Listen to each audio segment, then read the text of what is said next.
coming up on Network Africa. South Africa welcomes African Union's intervention supported by Ghana to address alleged xenophobic attacks.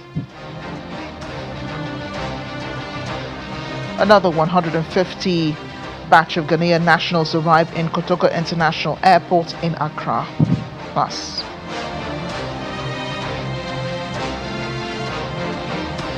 frontline workers stage mass walkout at the epicenter of the Ebola outbreak in the Democratic Republic of Congo over unpaid performance bonuses.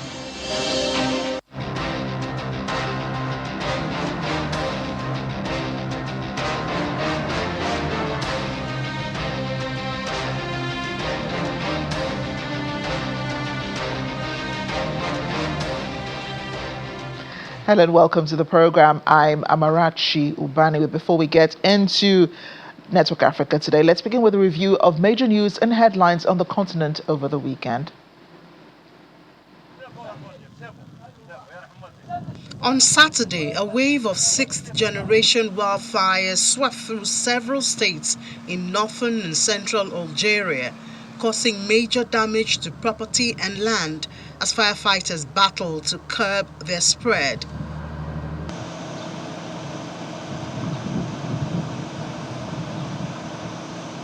The Director of Civil Protection for Boera Province, Lieutenant Colonel Sharfi Abdel Kadir, said that the intensity of the fire has decreased significantly, noting that security apparatus is still assigned to guard the burned area against any flare-up, and the General Directorate of Civil Protection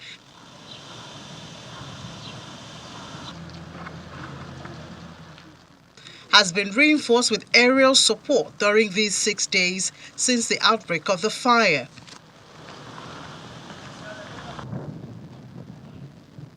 A sixth-generation wildfire, also known as mega fire, is a blaze so intense that it is able to create its own weather patterns. Protesters say that the march opposed the government's political and economic record, demanding better public services and the release of political detainees. The march took place on the 69th anniversary of the proclamation of the Tunisian Republic and 5 years after the president suspended parliament, dismissed the prime minister, and began ruling by decree on 25 July 2021. Meanwhile, the Tunisian Electricity and Gas Company, known as STEG, say that soaring temperatures and heavy use of air conditioning has driven up consumption, forcing it to shed load to protect the national grid.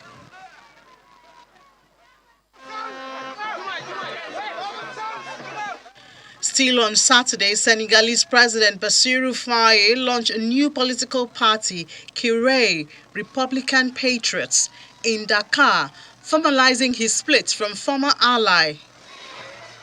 Still on Saturday, Senegalese President Bassirou Faye launched a new political party, Kirae Republican Patriots, in Dakar, formalizing his split with former ally Ousmane Sonko, who heads the country's ruling Pastef party. The two men who rose to power together in 2024 under the party's banner are widely expected to face each other in the 2029 presidential election. Kirae coordinator Abdoulaye Tine said that the party was created to defend Senegal's institutions and national unity. Meanwhile, Uganda has launched a nationwide monthly cleaning day, ordering residents to grab their brooms and join a 3-hour community cleanup drive.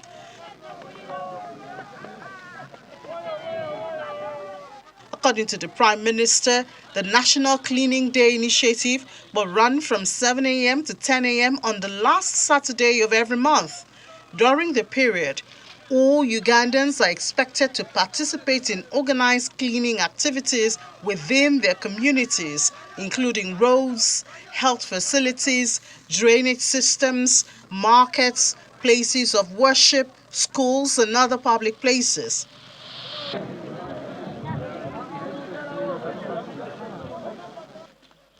The cabinet-approved initiative is designed to tackle poor sanitation and force a nationwide cleanup in the country.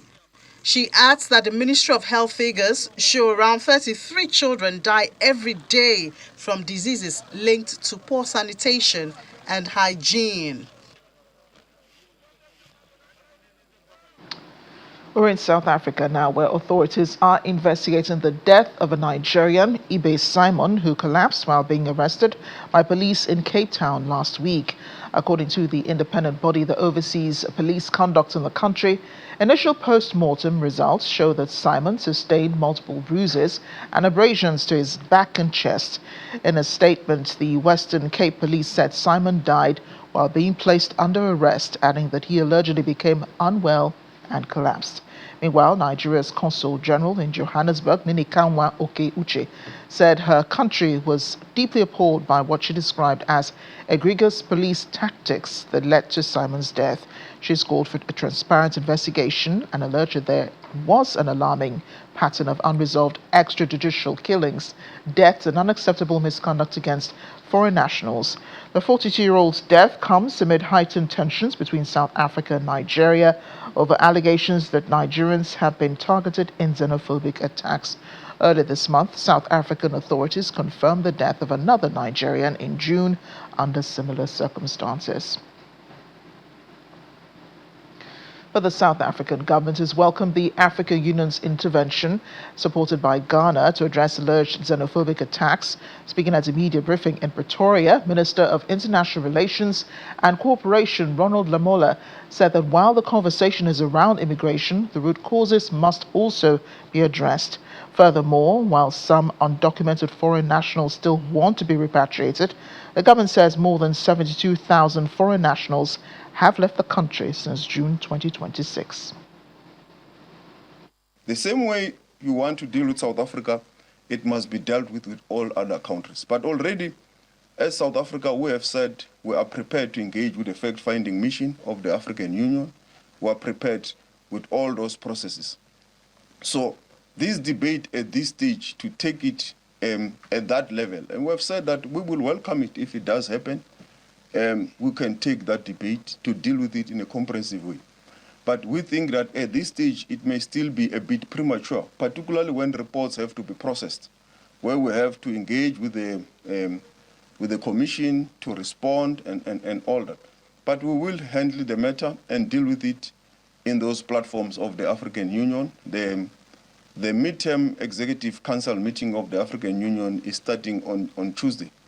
And we will further engage on this matter. But in a nutshell, we are saying as South Africa, we welcome any discussion that will be comprehensive on migration to deal with all issues, including the root causes of illegal migration. These operations have resulted in increased arrests, greater processing of undocumented persons, and improved coordination among law enforcement agencies. To date, law enforcement authorities have registered 354 cases of arrest, and prosecutions are still pending against individuals who are in contravention of the law related to the issue of migration. An additional 69 people were arrested in Jeffreys Bay last weekend and appeared in court on Monday. Government is making it clear that migration management is fundamentally management is fundamentally a rule of law matter, and it has to be taken by those who are entitled to do, or who has the authority to do so. Criminality will not be tolerated regardless of who is involved. Staying with the immigration crisis in South Africa, a total of 150 Ghanaians were returned home from South Africa under the government's voluntary repatriation initiative following recent xenophobic attacks against foreign nationals in parts of the country. The latest group touched down at the Kotoka International Airport in Accra today, welcomed by the Minister for Foreign Affairs, Samuel Ablakwa, along with other government officials. Welcoming the returnees, Ablakwa reassured them that the government remains committed to safeguarding the welfare of Ghanaians affected by the attacks and will continue providing support for them to rebuild their lives. Ghana has already returned more than 900 nationals, saying it will demand compensation from the South African government for their lost property and assets. It has also petitioned the International Criminal Court to open an investigation into attacks against foreigners, which they said could constitute crimes against humanity. Ghana and Nigeria have called on the African Union to put the issue on the agenda at the next African Union Summit. Let's bring in now Ghanaian journalist Maxwell Agbagba. He joins us from Accra. Maxwell, thank you for joining us on the program. And we've seen, the repatriation of Ghanaians quite speedily, from South Africa. Another batch landed at the airport recently. What do we know as pertaining to, their resettlement, their relocations, and, what happens to them here on? Yes, so like you rightly mentioned, this forms part of the second batch or the second phase of repatriation by the Ghanaian government.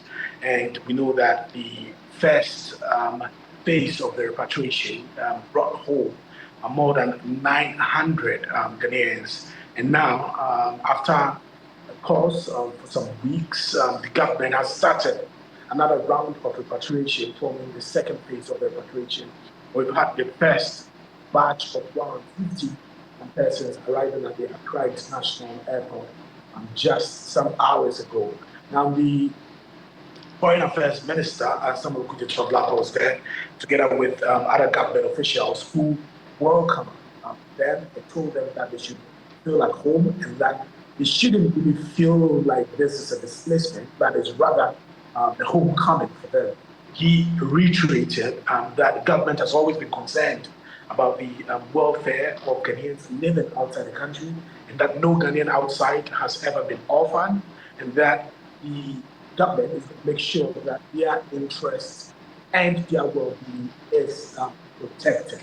And now he also stated that 2 Ghanaians who died as a result of this xenophobic attacks. He stated that government is going to ensure that justice is served for those people as well.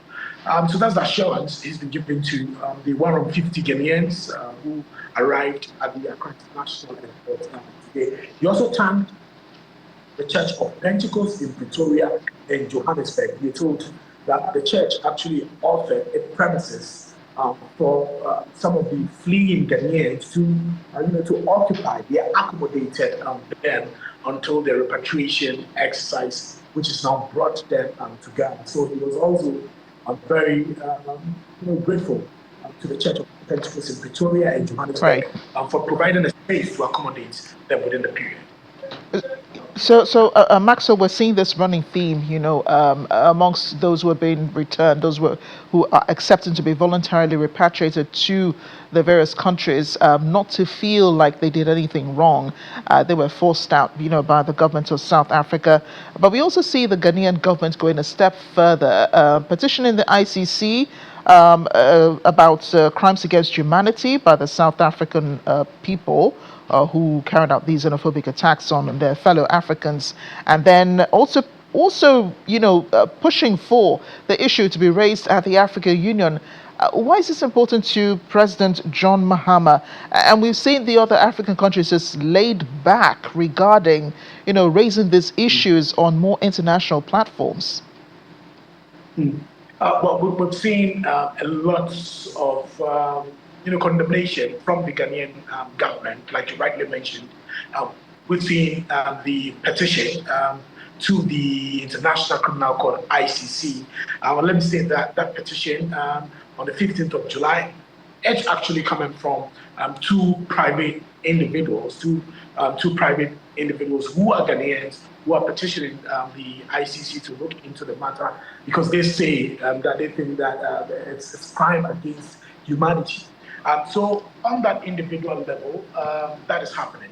But on the government level as well, we've seen a lot of condemnation and a lot of efforts to be to an amicable resolution to this matter. In fact, sometime last week, it should be Thursday, I think Thursday or Friday, President Mahama, on the sidelines of the AU Extraordinary Summit on Health, met the AU commissioner, the chairperson of the AU Commission, he visited him at the seat of government, Julia, as they call it, and in their conversation, President Mahama stated categorically that Ghana does not hold any malice against South Africa, that the Ghanaian government is only interested in seeing two an amicable resolution to the matter, and also offering the South African government an opportunity to respond to the issues and also talk about what they are doing to deal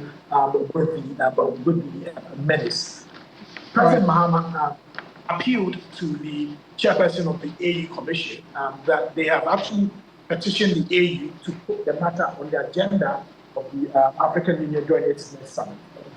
The chairperson of the AU Commission assured President that that will be done next AU summit. Indeed, they also took the opportunity to condemn what was happening in South Africa. Yeah, it is strong enough to be discussed, and I have often wondered about this, why, the regional bodies are keeping silent about what's going on in South Africa as regards the relationship with other African countries. Maxwell, thanks a lot for speaking with us on the program today. You're welcome. Well, we're moving on now, but staying in Ghana, Nigeria's High Commissioner designate to the Republic, Ambassador Shehu Ilu Bade, has presented copies of his letters of credence to the Minister of Foreign Affairs of the Republic of Ghana, Honorable Samuel Ablakwa. The presentation of the copies marks a significant milestone preceding the formal presentation of his letters of credence to the President of Ghana, John Mahama, which will officially mark the commencement of his duty tour with the aim of strengthening bilateral relations and reaffirming friendly relations between the two countries. The World Health Organization says Africa's next decade of health development must be driven by the voices of its people, especially the younger generation, if the continent is to achieve ambitions of its regional strategic plan 2026 to 2030 and Vision 2035. Speaking at the Youth Consultative Forum in Abuja, the Deputy Country Representative of the WHO, Mr. Alexander Chimbaru, outlined the strategy's key priorities, stressing the need for young people to help shape Africa's health agenda. He also reaffirmed the WHO's commitment to supporting Nigeria in translating the plan into measurable improvements in healthcare delivery. If you look at the current global perspective, we have a number of challenges actually related to youth. When you talk of communicable diseases, it also affects the youth. When you talk of access to health services, it affects the youth. When you talk of disease prevention and control, health security, all this actually affects the youth. But if you look at the past, their voices were not on the table. By bringing the youth on the table, it means that we're going to look at areas where they actually bring innovation in a way to actually address some of the health problems actually currently facing as a country. If you bring the youth on the board, we are looking at scenarios whereby you talk about universal health coverage. What is their contribution in universal health coverage? What is their contribution in disease prevention and control? What their contribution in terms of health emergencies? But most importantly, looking at our current changing environment, it is very important that we have a very dynamic, innovative youth. So we believe that our youth are very innovative. They can actually come up with solutions which address some of these I've already highlighted.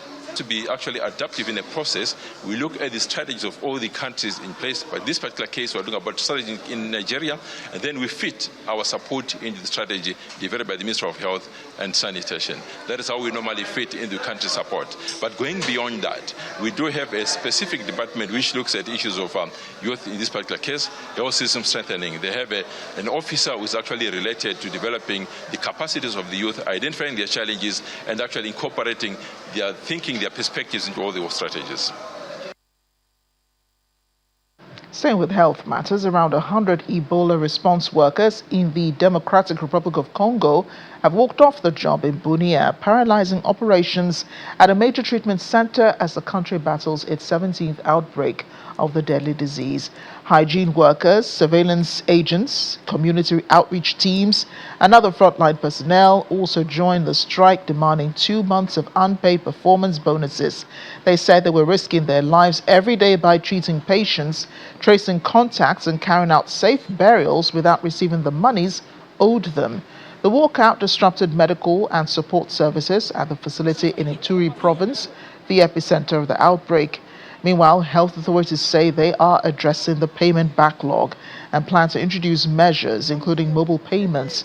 However, workers say they've heard such promises countless times and the money has still not arrived. And in Togo, protesters are calling for a return to the country's previous constitution. Changes adopted in 2024 established a parliamentary system handing executive power to the president of the Council of Ministers, a post now held by former President Faure Gnassingbé. Spokesperson for the civil society organization Front Citoyen Togo Debo, David Dosset, claimed the constitutional change is completely legal, adding that it amounts to a constitutional coup d'etat. Last month, the ECOWAS Court of Justice ruled that the reform contravenes the country's domestic principles, describing it as an unconstitutional change of government.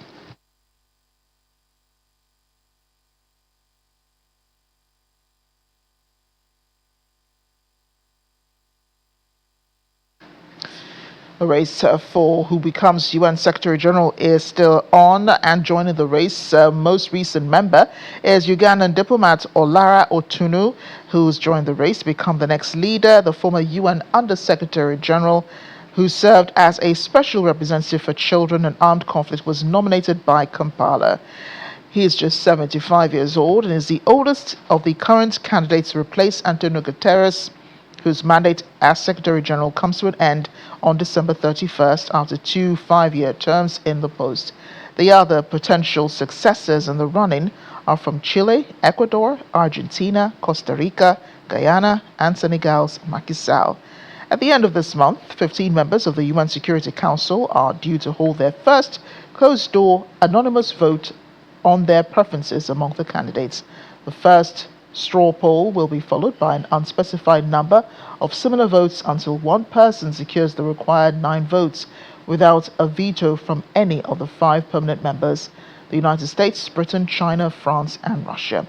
The name of the selected candidates will then be sent to the General Assembly for formal appointment to the position, and he or she will take office on January 1st, 2027. The Sudanese army has regained control of a crucial highway linking the country's capital to the city of El Obeid.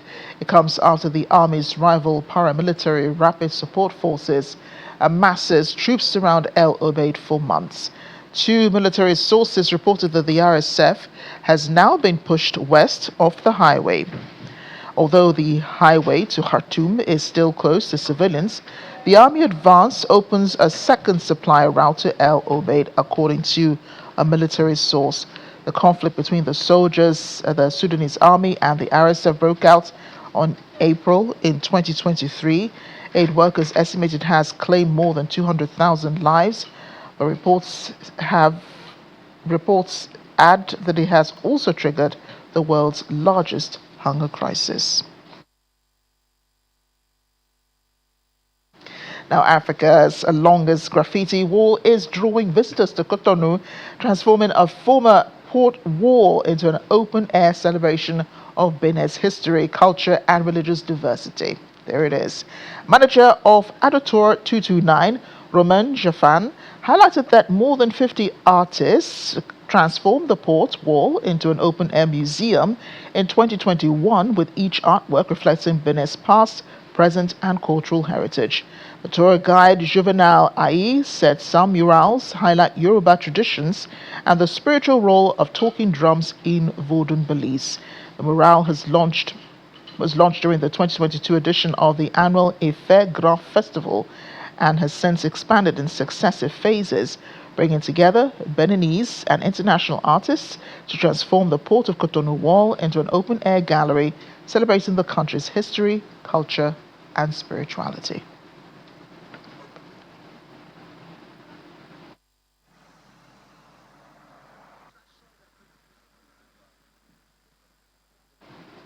And that's Network Africa today. Sorry, couldn't get those, fun facts that you love. We'll have them ready by tomorrow. Thanks for watching the program, though. I'm Amarachi Ubani.